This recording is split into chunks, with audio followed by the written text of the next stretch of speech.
Alright guys, magandang umaga po sa ating lahat. Ngayon ay gusto ko lang naman pong magpasalamat kay Boss Jong D sa libreng pagpapakabit ng sealant natin. At syempre kay paring JB sa sponsor ng sealant, dahil binigyan niya tayo ng kalahating sealant. Okay, kasi saktong sakto nag-order tayo ng sealant, ng Kobe sealant sa Shopee nung Martes. Tapos kahapon natusok yung front tire natin. Natusok po ng pako. Okay, saktong sakto. Naswertihan na naman si King, di ba? So ayun, kagabi pumunta ako kay paring JB, binigyan tayo ng sealant. Hindi naman na daw niya ginagamit. Mga higit kalahati pa. Tamang tama lang yon dito sa harapan natin. Dito sa harapan, sa front tire natin. Okay.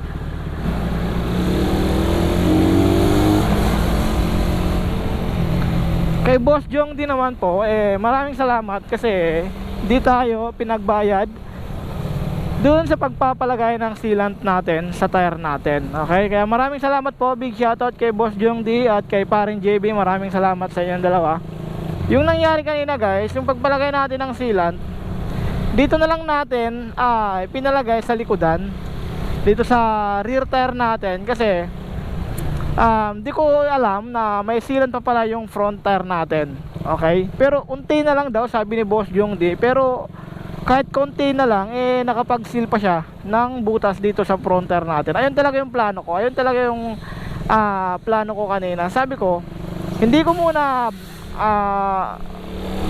bubunutin yung pako dito sa harapan, kasi yun nga, kahapon nga po siya nabutas. Kagabi plano ko na talaga siyang bunutin. Sabi ko hindi ko muna bubunutin kasi baka wala ng sealant. Okay, baka wala na siyang sealant. Mamaya pag binunot ko, tuluyang sumingaw. At syempre nandun tayo sa bahay, baka mahirapan tayo ilabas yung motor na walang hangin yung gulong natin. So baka mahirap na. Kaya yun, hindi ko muna siya binunot. Total, hindi naman siya sumisingaw habang nakatusok pa yung pako natin dun sa gulong. Kaya ayun, sabi ko hindi ko muna bubunutin kasi baka sumingaw, diba? Tapos plano ko, sabi ko pag meron pa siyang sealant, pag may sealant pa yung front tire natin, sa likodan ko na lang ilalagay yung binigay ni parang JB. Kaya kanina guys, yung trinabaho na ni Boss Jong D, pagkabunot ng pako dun sa gulong natin, sumingaw siya. Syempre sumingaw kasi wala nang nakapalsak diba? Pero yung butas na nasa ibabaw, nilagay niya sa ilalim, tapos ganyan niya, inalog-alog niya, baka may sealant pa. Tamang tama, nasil pa siya. Di ko akalain na may sealant pa pala, kasi matagal-tagal na yun mga ilang buwan na mga malapit 1 year na Siyempre kumukupas din yung sealant kahit nasa loob yan, diba? Kumbaga nauubos din kahit hindi yan tumatagas, diba? Buti na lang talaga may sealant pa siya, diba? Buti na lang may sealant pa. Pero sabi ni Boss Jong D, unti na lang daw. Pero nakapag-seal pa siya. Nakasil pa siya kahit konti na lang. Kasi maliit lang naman yung butas, mga mga 2 in 1/2 lang na pako, 'di ba? Tapos maliit lang siya. Saktong-sakto lang talaga siya na tinagos niya talaga yung gulong. 'Di ba? Tamang-tama lang. Pero ayun talaga nabutas talaga, 'di ba?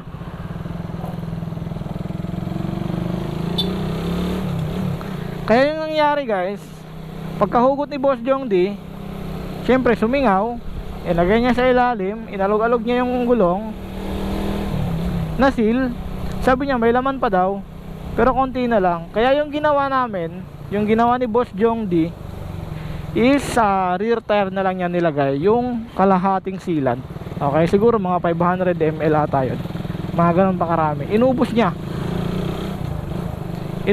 sa likodan, diba? Kasi sabi niya meron pa naman, pero hindi naman totally, konti na lang. Yung tipong pag nabutasan siya uli, makakapag-seal siya. May laman pa siya, pero hindi siya ganun kadami. Kasi dati mga kalahati din yung nilagay ko dito pero sabi niya konti na lang daw yung nakalagay, pero makakapag-seal pa siya. Okay, so yun guys, yun lang naman po yung video natin ngayon. Nagpasalamat na ako kay Boss Jong D at kinuwento ko lang kung ano po yung nangyari dito sa motor natin, okay King, o sa gulong natin sa harapan. Okay, Maraming salamat po sa inyong panonood.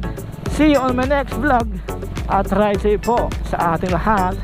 Peace out.